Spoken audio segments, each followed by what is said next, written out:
Kia ora. Welcome to ResBaz Aotearoa 2023. In this video, we will try to help you with selecting and sequencing some ResBaz sessions. And all of that should be based on your needs. Our schedule can be found on the website resbaz.auckland.ac.nz, and after explaining some core aspects, we will have a look at it together. First of all, sessions can be categorized as either taster or practical sessions. A taster session should provide you with an introduction to the topic, and that shall enable you to get a basic understanding of the tool or the process or the skill that this session is about. This shall also help you in the decision if that is a topic or something that you want to invest more time in. These taster sessions are typically about an hour long, and many of them have a title starting with Introduction to. Practical sessions are for everybody, from beginners through to those with advanced skills. Some are an hour, but they are typically 2 or 3 hours long. In such practical sessions, you will gain exposure to the doing of the thing that the session is about. Because the focus is on you doing things, you may be asked to pre-install some software, and we urge you to double-check such requirements. Talking about requirements, most sessions do not have specific knowledge requirements. Some do expect you to have a fundamental understanding, and such information can be found in the description of each session. But please be aware, as we talked about, that the practical sessions might have requirements in the sense of software to be pre-installed, data to be downloaded, etc. On our website, we have a category dedicated to pre-install requirements. Go to the menu and the item Setup will guide you. Those of you who have not done the setup before the session starts may simply have to observe. Okay, back to scheduling. Because we want to provide you with some guidance, we have thought about learning pathways to reflect different types of research, or we could also say different areas of interest. There are lots of these sessions that we have categorized here and there that have some overlap with other learning pathways, or they might even cut across all 3 learning pathways. And there are many other equally interesting sessions that we just weren't able to cover in this video. Okay, we have 3 learning pathways. The first one is research computing.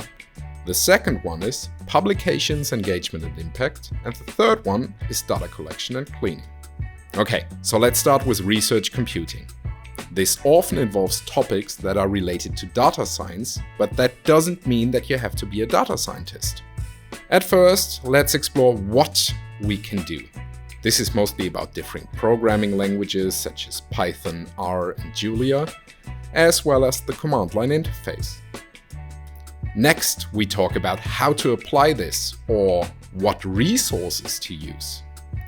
Many researchers simply need more computational power than your standard laptop or desktop can provide. Therefore, you will learn some skills to access more power and to use other research computing options. Okay, so if you want to follow along and have a look at the schedule, please go to resbaz.auckland.ac.nz, and in this top navigation, click on Schedule. Here, you can filter sessions by the mentioned topics. So, let's go for research computing. Again, research computing's first half is dedicated to what can be done with research computing. So, we'll talk about programming languages, again, Python, R, and Julia. R. Let's start with R.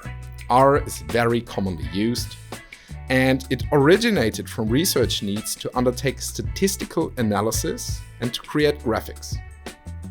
Nowadays, there are heaps of things that you can do with R, and these are presented in the session Introduction to R and RStudio. What you've learned here will be expanded on in using R for statistical analysis, and even more in hands-on statistical analysis with R. Python. Python is another popular programming language in the research community. Python is commonly employed for all kinds of research tasks.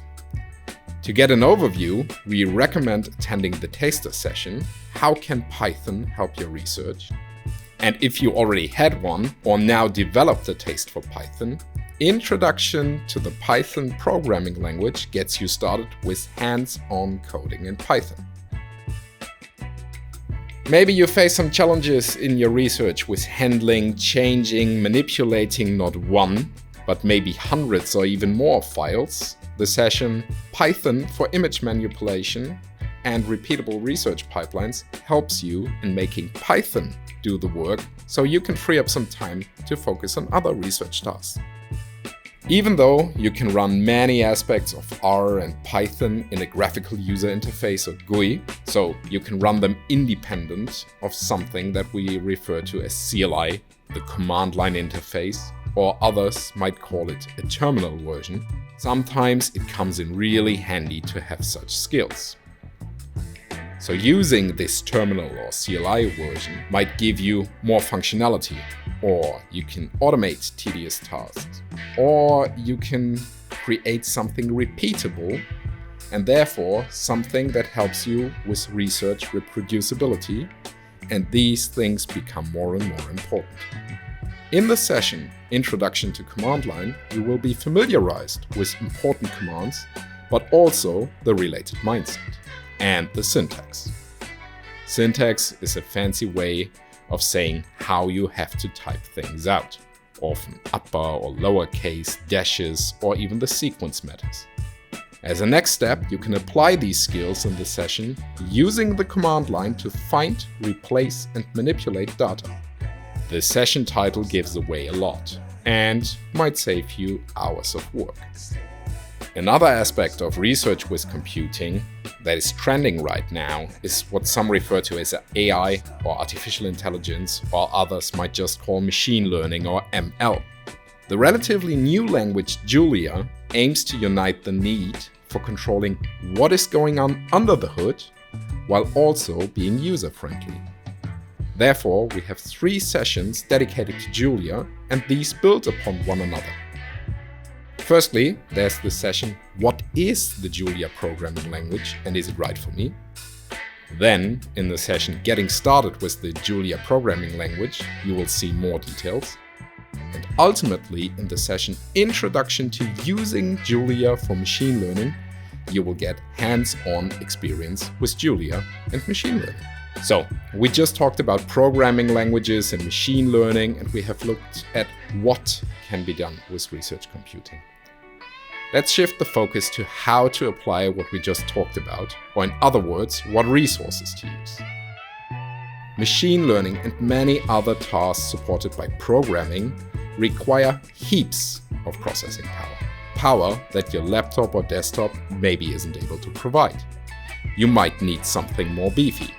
In particular, for our participants from the University of Auckland, you can get an overview by attending Research Compute, an overview of options at the University of Auckland.